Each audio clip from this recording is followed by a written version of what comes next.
faithful husband ako sa iyo. Ipangako ko yan sa sagot. Sa mga masabi ko sa iyo ko, siyempre, dati ka, andun na sa mahal na Diyos. Kaya, sampa mo na, ako maging ako, na ikasabuhay ko pagbabawa sa ikahalagaan.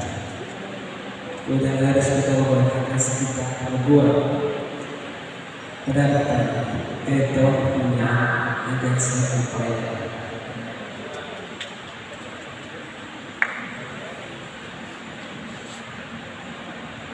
Love, 2 days from now, we'll be celebrating our 7th anniversary.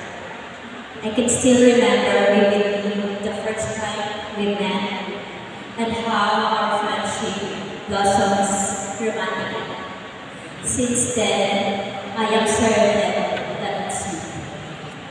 It's you who I wanted to spend every moment that I have. And it's you who I wanted to share the rest of my life with. I've never been sure about much. Marami man ako mga naging desisyon na pinagsisisihan at pinanghinayaan ko.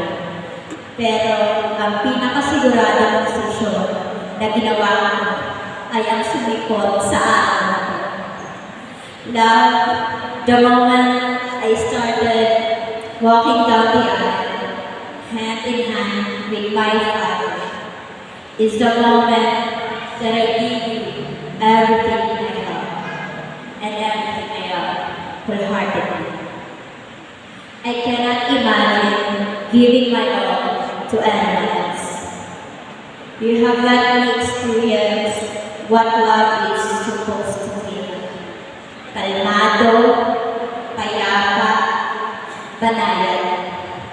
God knew I needed someone so gentle. That's why He led me to you. Thank you, love. Thank you for marrying me today. Mula sa araw na to, pinag-isa tayo ng Diyos. Saksi ang mataong malalapit at nagmamahal sa atin. I promise to always choose you. Every day, always. All that I have left to say right now is thank you for being everything I didn't realize I wanted. My heart belongs to you, now and forever.